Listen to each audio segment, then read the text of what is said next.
Prabowo Subianto kembali ke Yordania, kali ini sebagai Presiden Republik Indonesia. Kunjungan bersejarah karena Presiden Prabowo sempat tinggal di Yordania. Apa makna kunjungan ini? Apalagi saat tiba di Bandara Aman, Prabowo sempat disopiri Raja Yordania hingga diantar langsung ke hotel. Kami ulas dalam dialog Sapa Indonesia Pagi bersama anggota Komisi 1 DPR fraksi PKB, Oleh Soleh. Bang Soleh, selamat pagi. Selamat pagi, Mas. Dan juga pengamat hukum dan hubungan internasional Hikmahanto Juwana. Selamat pagi, Prof. Selamat pagi. Selamat pagi, Bang Soleh dan Prof. Terima kasih sudah bergabung di Dialog Sapa Indonesia Pagi hari ini. Saya ke Prof. Hikmahanto terlebih dahulu. Prof, bagaimana melihat suasana begitu hangat, begitu akrab antara Presiden Prabowo dan juga King Abdullah? Bahkan sejak sampai di bandara di Aman, Yordania, itu sudah dijemput dan juga sudah disambut dengan begitu hangat. Anda melihat, mencermatinya seperti apa ini, Prof? Jadi kalau menurut saya ini merupakan campuran penyambutan dari seorang teman sekaligus seorang kepala pemerintahan, kepala negara dari negara sahabat Yordania. Kenapa saya katakan campuran? Karena sebenarnya formalitas untuk penyambutan itu ada, protokolnya dan lain sebagainya. Tetapi ini dikombinasikan karena kita tahu bahwa Bapak Presiden, Pak Prabowo dengan Raja Yordania itu mempunyai kedekatan yang sangat luar biasa. Bahkan pada masa-masa sulit Presiden Pak Prabowo di Indonesia, beliau ke Yordania dan disambut baik. Dan sebelumnya memang mereka sudah mempunyai kedekatan sehingga boleh dibilang bahwa Yordania adalah rumah kedua bagi Pak Prabowo. Dan saya yakin pada masa-masa itu beliau sangat intens bertemu dengan Raja Abdullah dan kemudian memimpikan ya apa yang bisa dikerjakan di kemudian hari. Sampai disopiri ya, Prof ya? Sampai disopiri. Sampai disupiri, itu tidak sesuai dengan melawan protokol sebenarnya itu kan. Ya, tetapi karena kedekatan, jadi kedekatan. Bahkan kalau dari sisi protokol kan Pak Prabowo ini harus memang didampingi oleh pesawat tempur dari negara yang akan menerimanya begitu ya untuk mengawal. Nah ini Pak Prabowo sendiri yang berkontak dan menyampaikan bahwa kirim salam untuk pimpinan tertinggi Anda. Jadi ini sebuah campuran yang saya berharap bahwa dengan kedekatan dua pemimpin yang sebelumnya sudah akrab ini akan memberikan hubungan kedua negara ini semakin intens dan semakin baik begitu ya. Ini sama saja seperti kalau mereka yang lulus dari sebuah universitas dulu cuma mahasiswa lalu kembali sebagai seorang presiden kan akan berbeda treatmentnya, tetapi juga ada semacam suasana yang saya kembali ke kampus. Mungkin juga Pak Prabowo akan melihat rumahnya beliau yang di Yordania dan bernostalgia mungkin seperti itu. Romantisme lama. Tapi kalau kita lihat, Prof, kalau kita lihat sejarah panjang Yordania dan Indonesia, terlepas dari hubungan dekat Presiden Prabowo dan juga King Abdullah, sebenarnya hubungan bilateral kedua negara ini terjalin kerjasama apa saja, Prof? Sebenarnya banyak ya kerjasama yang terjalin ya, baik itu ekonomi, kemudian juga dalam konteks kita sama-sama di OKI, Organisasi Konferensi Islam. Lalu kemudian juga kita punya pandangan-pandangan yang sama terkait dengan bagaimana kita bisa membantu rakyat Palestina untuk mendapatkan tanahnya. Dan ingat, Yordania ini berbatasan dengan Palestina. Nah, oleh karena itu banyak upaya yang kita lakukan oleh dua negara ini, dan saya yakin nanti pada pertemuan Bapak Presiden secara resmi dengan Raja Abdullah akan dibicarakan juga mengenai masalah Palestina ini. Seperti itu. Oke. Saya ke Bang Soleh. Bang Soleh, kita sudah membahas sedikit mulai dari nostalgia Presiden Prabowo hingga kerjasama yang telah dilakukan selama ini oleh Yordania dan juga Indonesia. Kalau dari Komisi 1 sendiri melihat ada beberapa menteri yang diajak oleh Presiden Prabowo ke sana. Ada Mentan, Menhan. Kebetulan ada Menhan di sana juga yang ikut dalam kunjungan. Kalau dari Komisi 1 sebagai mitra Kemenhan dalam kunjungan Yordania ini melihat seperti apa yang diharapkan, kerjasama apa yang mungkin bisa terjadi antara Yordania dan juga Indonesia? Baik, Kami baik secara pribadi saya ya maupun melihat dari sisi DPR fraksi, ya saya melihat sebuah kegembiraan Ya. dan tentu rasa bangga. Karena apa? Karena memang apa yang disampaikan oleh Pak Prabowo dalam hal implementasi politik luar negerinya itu adalah bahwasanya beliau senantiasa menyampaikan musuh satu terlalu banyak. Ya. Nah, apalagi ini ke Yordania, Yordania. seperti oleh yang Prof yang sampaikan bahwa ini adalah rumah kedua. Mungkin bahasa saya yang lebih pas ini seolah-olah ini lebaran gitu, lebaran pulang kampung mungkin bisa juga seperti itu Ya, ya. ya. Istilah lain daripada campuran barangkali Prof mohon izin. Ya. Nah, kami melihat bahwa kami percaya dan kami punya positive thinking dan tentunya dengan penuh harapan Ya. bahwasanya kita sedang dalam masa yang sulit, butuh dukungan. Terutama masa sulit di dalam negeri adalah soal ekonomi, masa sulit di dalam hubungan internasional, yaitu bagaimana kita punya cita-cita yang agung membela saudara kita, baik saudara secara negara maupun saudara dari secara umat Muslim, di mana kita juga sangat berterima kasih Palestina yang mendeklir menerima kemerdekaan di Indonesia. Kita punya kesulitan untuk bagaimana mewujudkan Palestina yang merdeka 100%. Nah, oleh sebab itu, tentu niatan suci ini perlu terus dikonsolidasikan di belahan dunia, di seluruh dunia, bagaimana agar kesulitan memerdekakan Palestina ini betul-betul bisa wujud. Artinya bahwasanya kunjungan Pak Presiden disertai dengan beberapa pembantu ini menunjukkan sebuah harapan yang amat besar dapat menyelesaikan dan kerjasama dengan baik dalam rangka meningkatkan ekonomi Indonesia, ekonomi Yordania, meningkatkan terutama perdamaian dunia. Oke, saya kembali ke Prof. Hikmahanto. Prof, ada beberapa pembahasan selain dengan penanganan konflik Gaza ini, yakni perdagangan, investasi, dan juga pertanian dalam kunjungan ke Yordania. Tapi menurut Anda apakah pembahasan ini akan kalah dengan main topik utamanya adalah penanganan konflik Gaza atau bagaimana, Prof? Ya, mungkin ada benarnya bahwa Ya. fokus untuk menyelesaikan masalah Gaza akan mendominasi pembicaraan, Ya. terutama sekali berkaitan dengan ide Bapak Presiden untuk membawa mengevakuasi 1.000 rakyat Warga. Palestina Ya. yang sakit gitu ya Ya. untuk datang ke Indonesia gitu ya.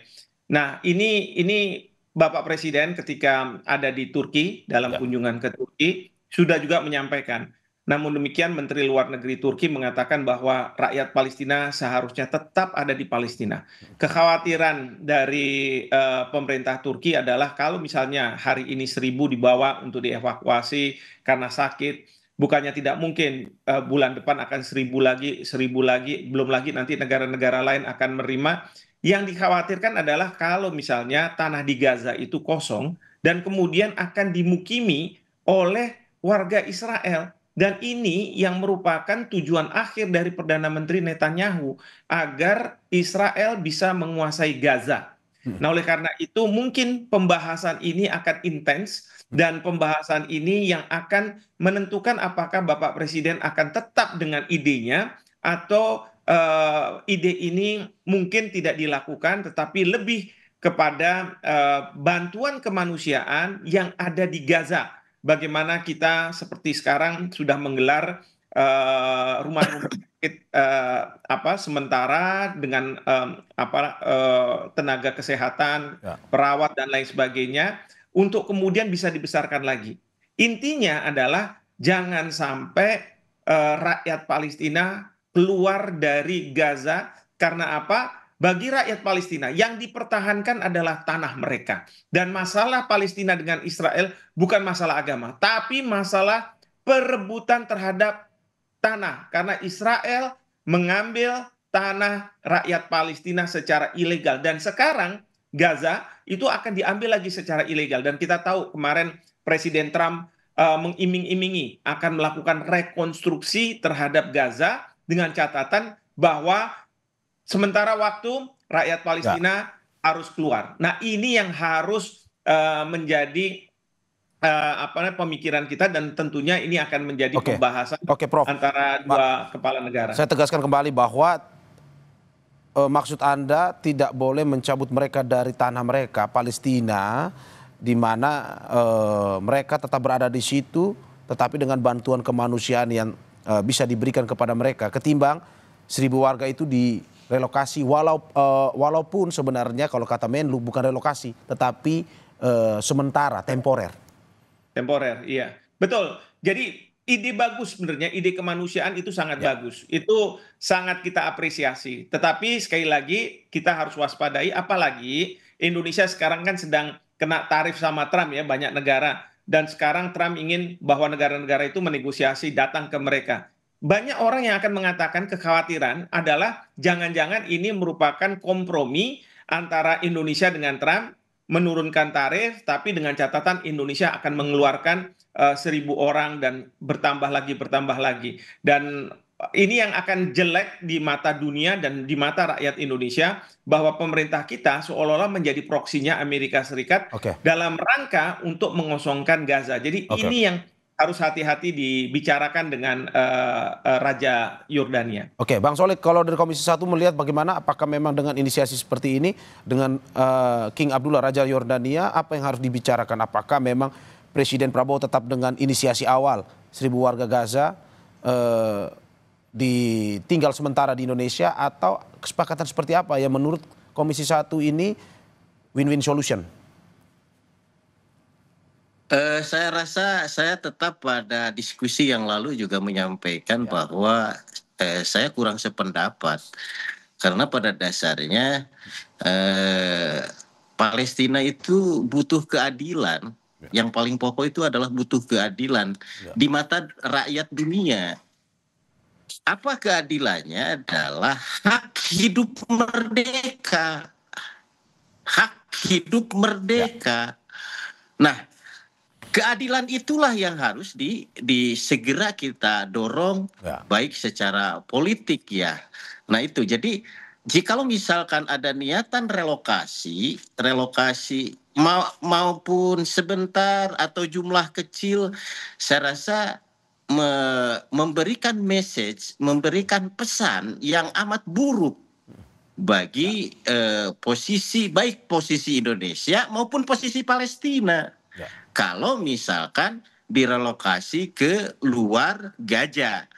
Nah, oleh sebab itu saya bukan tidak sependapat soal kemanusiaan, tetapi pada posisi hari ini misalkan Palestina yang sangat amat jelas terlihat bagaimana Israel, bagaimana Amerika dengan daya upaya, dengan politik gandanya dia untuk bagaimana warga Gaza ini bisa keluar. Sesungguhnya mereka ingin tanah Gaza. Lalu rakyatnya kalau misalkan dipindahin, seolah-olah quote and quote Indonesia menyetujui Israel dan Amerika untuk mengambil tanah Gaza. Sebenarnya seperti itu.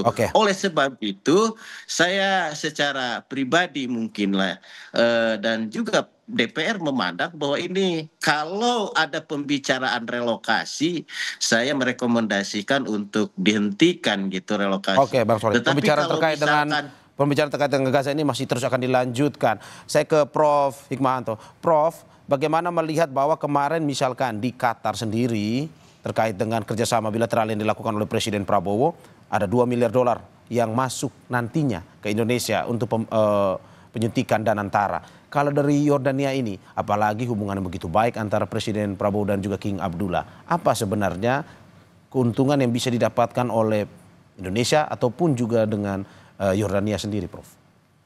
Ya, saya yakin bahwa Indonesia sekarang akan menggeser ya, fokus kita kerjasama tidak lagi ke Amerika Serikat Ya, ataupun Cina. Selama ini kan antar dua negara besar itu. ya, Tetapi kita sekarang bisa mulai menggeser dan berfokus pada negara-negara kaya di Timur Tengah. ya. Karena apa? Ternyata mereka mempunyai potensi yang besar.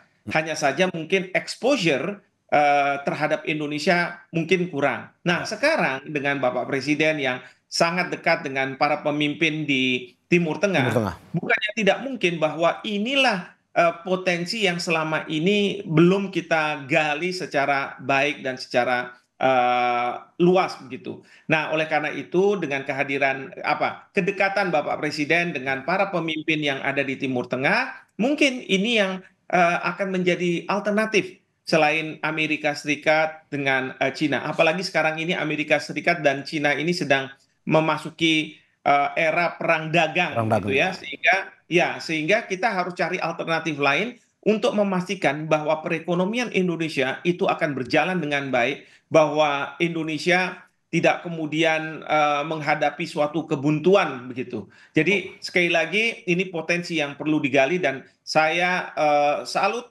dengan Bapak Presiden yang melakukan dalam masa-masa seperti sekarang perjalanan ke Timur Tengah, ke negara-negara Islam mulai dari Turki dan kemudian diakhiri di Yordania, dan saya yakin akan membawa banyak keuntungan bagi kedua negara-negara yang dikunjungi, dan dari sisi komersialnya juga pasti akan sangat membantu Indonesia. Oke, Prof, alternatif seperti apa yang mungkin bisa menjadi keuntungan bagi Yordania dan juga Indonesia dalam kerjasama bilateral ini? Apakah kemarin mungkin saja soal pertahanan atau apa lagi, Prof?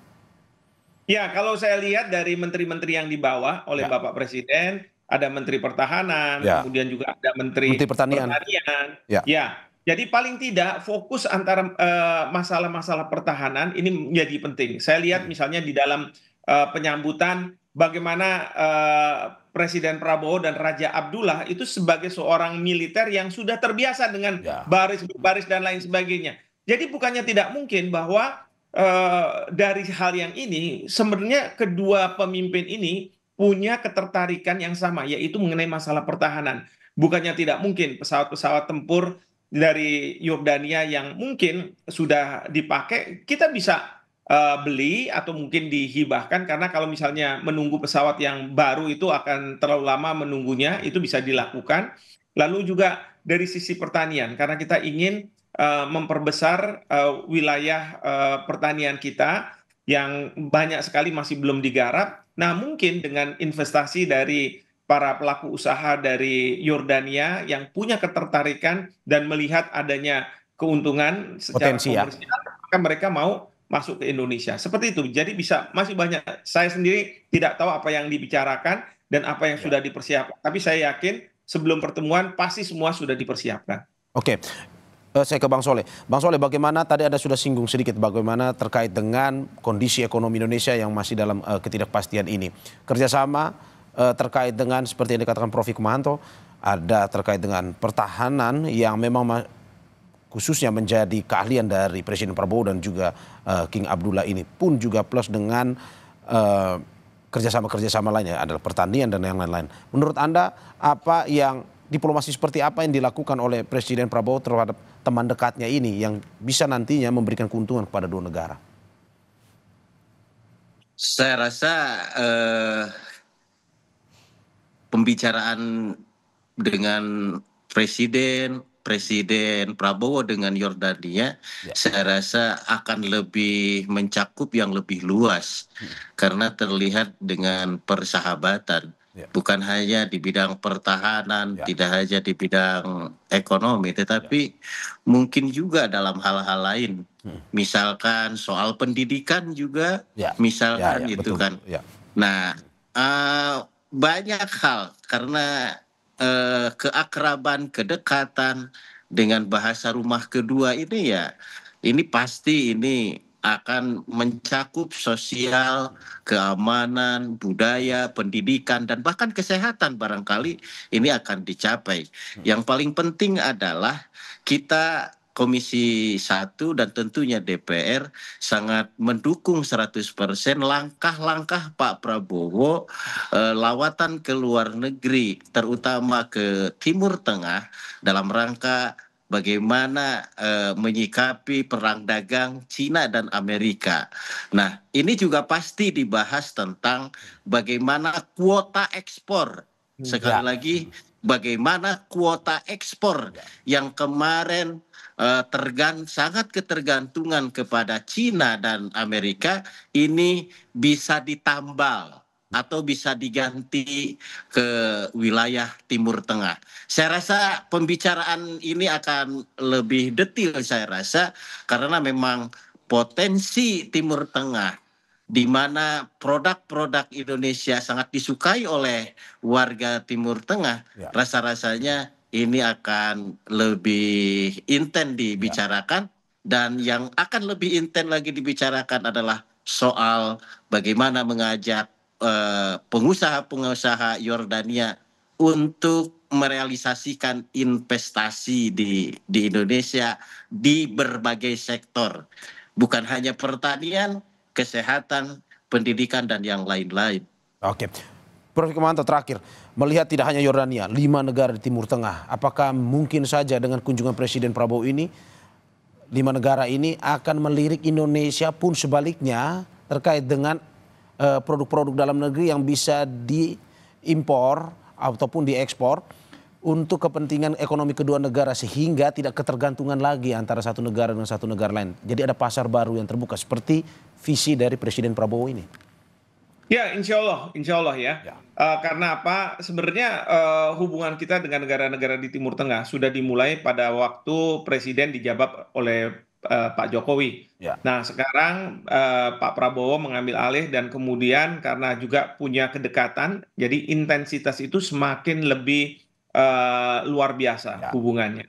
Nah, nanti kita berharap bahwa tadi sudah disampaikan Pak Soleh, tidak hanya terbatas mengenai masalah pertanian, pertahanan, bahkan ada Menteri Agama. Saya yakin ini berkaitan dengan mahasiswa-mahasiswa kita yang belajar di sana.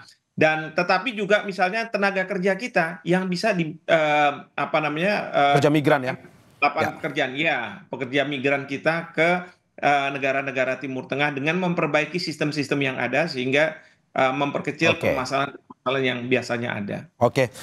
Terima kasih atas apa yang disampaikan. Semoga ini bisa memberikan masukan kepada Presiden Prabowo terkait juga dengan apa yang dilakukan kemandirian ekonomi sebagai visi Presiden, dan semoga apa yang menjadi pembahasan dalam kunjungan ini bisa membawa dampak besar juga bagi keuntungan ekonomi Indonesia dan negara-negara yang dikunjungi. Terima kasih anggota Komisi 1 DPR fraksi PKB Oleh Soleh, dan juga terima kasih pengamat hukum dan hubungan internasional Hikmahanto Juwana. Terima kasih Bapak-bapak, sehat-sehat selalu.